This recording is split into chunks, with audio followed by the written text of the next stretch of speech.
El libro de Job, lección 7, castigo retributivo.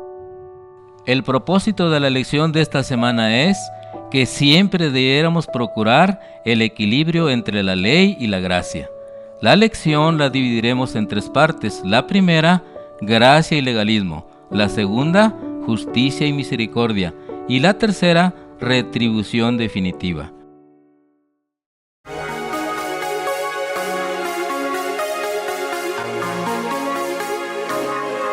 Frecuencia cristiana. Si bien tenemos que concentrarnos en el carácter de amor, gracia y perdón de Dios, no debiéramos olvidarnos de la realidad de su justicia, y la maldad que no se ha castigado ahora se hará a su tiempo. Iniciemos con la primera parte, gracia y legalismo. Gradualmente, tanto Elifaz, Bildad y Zofar acusan a Job de estar sufriendo como consecuencia de un mal cometido por éste. Si Dios es justo y el mal viene por el mal, Job debe haber hecho algo malo para merecer lo que está sufriendo, es decir, castigo retributivo. Ahora Bildad es más duro y severo hacia Job. Imagínate acercarse a alguien cuyo hijo ha muerto y decirle: si tus hijos pecaron contra Dios, Él les dio lo que su pecado merecía. Job capítulo 8 y versículo 4. Aquí hay un contraste entre una comprensión de la gracia, como se ve en los actos de Job, y las palabras de Bildad, que revelan un legalismo áspero y retributivo. Y es difícil entender que alguien pueda acercarse a una persona que está sufriendo como Job y decirle: estás recibiendo lo que mereces, sino agregar: en realidad estás recibiendo menos de lo que mereces. Y lo peor es que estos tres amigos de Job afirman todo esto en un intento de vindicar la bondad y el carácter de Dios. Siempre debiéramos procurar el equilibrio correcto entre la ley y la gracia, en nuestra teología y en nuestro trato con los demás.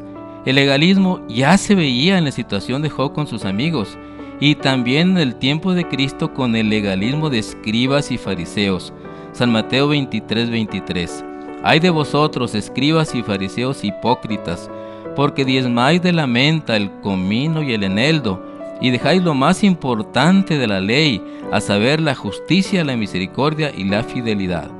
Esto era necesario hacer sin dejar de hacer lo otro, es decir, un correcto equilibrio entre la ley y la gracia. En el Camino a Cristo, capítulo 10, se describe este asunto de la siguiente manera: hay dos errores contra los cuales los hijos de Dios, particularmente los que apenas han empezado a confiar en su gracia, deben guardarse en forma especial. El primero es el de fijarnos en nuestras propias obras, confiando en algo que podamos hacer para ponernos en armonía con Dios. El que está procurando llegar a ser santo por sus propios esfuerzos, por obedecer la ley, está procurando una imposibilidad. Todo lo que el hombre pueda hacer sin Cristo está contaminado de egoísmo y de pecado. Solo la gracia de Cristo por medio de la fe puede hacernos santos. El error opuesto y no menos peligroso consiste en sostener que la fe en Cristo exime a los hombres de guardar la ley de Dios, y en vista de que solo por la fe llegamos a ser participantes de la gracia de Cristo, nuestras obras no tienen nada que ver con nuestra redención. En base a lo anterior podemos decir que hay obras de la carne, Gálatas 5, 19 y 20, y estas son manifiestas, y los que las practican no heredarán el reino de Dios.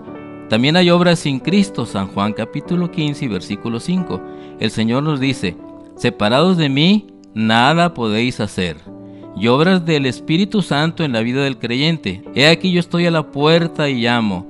Si alguno oye mi voz y abre la puerta, entraré a su casa y cenaré con él y él conmigo. ¿Para qué quiere entrar a tu vida y a la mía? Ezequiel 36:27 dice: pondré mi espíritu dentro de vosotros y haré que andéis en mis mandamientos y los pongáis por obra. Seguiremos el ejemplo de Cristo, que en San Juan 14:10 le dice a Felipe: ¿no crees que yo soy en el Padre y el Padre en mí? Las palabras que os hablo no las hablo de mí mismo, sino el Padre que mora en mí, Él hace las obras. Si Cristo está en nuestro corazón, obrará en nosotros. Filipenses capítulo 2 y versículo 13. porque Dios es el que obra en vosotros, tanto el querer como el hacer por su buena voluntad. La vida de Cristo fue un desenvolvimiento de la voluntad de su Padre. ¿Estamos nosotros dispuestos a seguir su ejemplo? Y así evitar el legalismo en nuestra vida, como en el caso de los amigos de Job y de los escribas y fariseos en el tiempo de Cristo y también en el nuestro? Pasemos a la segunda parte, justicia y misericordia. En Éxodo 34, versículos 6 y 7, Dios proclama: Jehová, Jehová, fuerte, misericordioso y piadoso, tardo para la ira, grande en misericordia y verdad, que guardo la misericordia a millares, que perdono la iniquidad, la rebelión y el pecado, pero que de ningún modo tendré por inocente al malvado. Dios es justicia y misericordia al mismo tiempo. Elifaz, Bildad y Zofar entendían limitadamente a Dios y su carácter, y solo veían un aspecto de él al juzgar a Job, es decir, justicia retributiva. Tal es el caso mencionado en el libro de Números capítulo 16, donde Coré, Datán y Abiram se rebelaron contra Moisés buscando la posición del sacerdocio, siendo ellos levitas. Estas personas afrontaron la retribución divina y directa de Dios por su pecado y rebelión.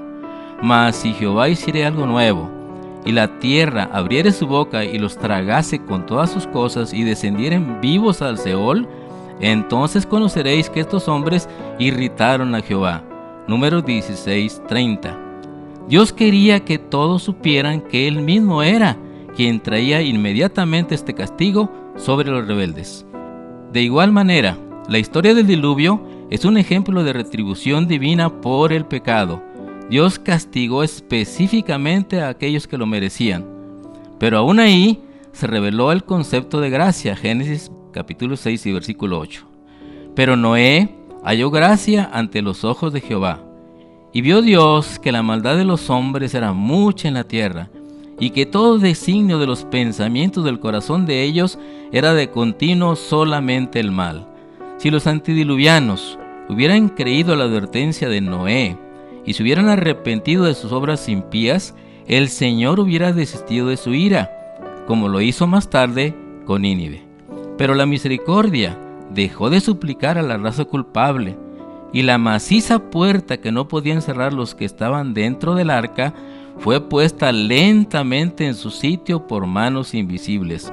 Noé quedó adentro, y los que habían desechado la misericordia de Dios quedaron fuera. El sello del cielo fue puesto sobre la puerta. Dios la había cerrado, y solo Dios podía abrirla. Asimismo, cuando Cristo deje de interceder por los hombres culpables antes de su venida en las nubes del cielo, la puerta de la misericordia será cerrada. Entonces la gracia divina ya no detendrá más a los impíos, y Satanás tendrá dominio absoluto sobre los que hayan rechazado la misericordia divina. Los pecados que trajeron la venganza, es decir, la retribución divina sobre el mundo antediluviano, existen hoy. El temor de Dios ha desaparecido de los corazones de los hombres y su ley se trata con indiferencia y desdén. La intensa mundanalidad de aquella generación es igualada con la del presente. Hay muchos de los que profesan ser cristianos que comen y beben en compañía de los borrachos, mientras sus nombres aparecen en la lista de honor de las iglesias. La intemperancia entorpece las facultades morales y espirituales y prepara el dominio de las pasiones bajas. Multitudes de personas no sienten la obligación moral de dominar sus apetitos sensuales y se vuelven esclavos de la concupiscencia. Los hombres viven solo para el placer de los sentidos, únicamente para este mundo y para esta vida. Solamente 8 almas de la enorme población antediluviana creyeron y obedecieron la palabra de Dios que les habló por medio de Noé. Durante 120 años amonestó al mundo acerca de la destrucción que se aproximaba, pero su mensaje fue desechado y despreciado. Lo mismo sucede ahora. La inmensa mayoría de los moradores de la tierra se perderá. Han transcurrido 172 años que se inició el juicio investigador en el cielo. ¿Qué preparativos estamos haciendo diariamente para cuando nuestro nombre pase ante el tribunal de Cristo? Hoy es el día de oportunidad, hoy es el día de la salvación. Acojámonos hoy a la misericordia de Dios, antes que manifieste su justicia contra el pecado y los pecadores. Finalicemos con la tercera parte, retribución definitiva. Muchos dicen, antes que venga Cristo se ha de convertir el mundo entero y la justicia de reinar durante 1000 años. Pero esta doctrina del milenario no está en armonía con las enseñanzas de Cristo. En 2 de Pedro, capítulo 3 y versículo 7 dice, pero los cielos y la tierra que existen ahora están reservados por la misma palabra, guardados para el fuego en el día del juicio y de la perdición de los hombres impíos. Esta es la manifestación más plena del juicio retributivo, que ocurrirá al fin del tiempo con la destrucción de los impíos. En la Biblia se le llama la segunda muerte, Apocalipsis capítulo 20 y versículo 14. Y la muerte y el Hades fueron lanzados al lago de fuego.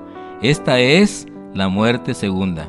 Y en Apocalipsis 21, 8, pero los cobardes e incrédulos, los abominables y homicidas, los fornicarios y hechiceros, los idólatras y todos los mentirosos tendrán su parte en el lago de fuego y azufre, que es la muerte segunda. Pero esta no debe confundirse con la muerte común de todos los descendientes de Adán, pues es la muerte que el segundo Adán, Jesucristo, evitará a los justos al fin del tiempo. Apocalipsis capítulo 20 y versículo 6. Bienaventurado y santo el que tiene parte en la primera resurrección. La segunda muerte no tiene potestad sobre estos, sino que serán sacerdotes de Dios y de Cristo y reinarán con él 1000 años. Y Apocalipsis capítulo 2 y versículo 11. El que tiene oído, oiga lo que el Espíritu dice a las iglesias. El que venciere, no sufrirá daño de la muerte segunda. La segunda muerte es el castigo directo de Dios sobre los pecadores no arrepentidos. Cabe una solemne reflexión. No debemos temer la segunda muerte, sino la primera sin preparación. Actualmente hay una confusión peligrosa para nuestra salvación debido a una interpretación equivocada de San Juan capítulo 5 versículos 28 y 29. No os maravilléis, porque vendrá hora cuando todos los que están en los sepulcros oirán su voz, y los que hicieron lo bueno saldrán a resurrección de vida, mas los que hicieron lo malo a resurrección de condenación. Se enseña, y muchos lo creen sin investigar por ellos mismos, que tanto justos como impíos resucitan al mismo tiempo, y que para los pecadores que no se arrepintieron en esta vida, tendrán una segunda oportunidad durante el milenio. La correcta interpretación del texto mencionado es que los muertos justos resucitan en la segunda venida de Cristo. 2 Tesalonicenses capítulo 4 versículo 16. Porque el Señor mismo, con voz de mando, con voz de arcángel y con trompeta de Dios, descenderá del cielo, y los muertos en Cristo resucitarán primero. En Apocalipsis 25. Pero los otros muertos no volvieron a vivir hasta que se cumplieron 1000 años. Evidentemente es Cristo quien los resucita. Y el texto de San Juan 5:29. Y los que hicieron lo malo, a resurrección de condenación, no para tener una segunda oportunidad. Apocalipsis 20:15. Y el que no se halló inscrito en el libro de la vida, fue lanzado en el lago de fuego. Y este es la muerte segunda, la retribución definitiva. La oportunidad de recibir la vida eterna en la segunda venida de nuestro Salvador es ahora, en esta vida. Decidamos hoy hacer nuestra la promesa de Dios en Isaías 25 versículos 8 y 9. Destruirá la muerte para siempre y enjugará Jehová el Señor toda lágrima de todos los rostros y quitará la afrenta de su pueblo de toda la tierra, porque Jehová lo ha dicho.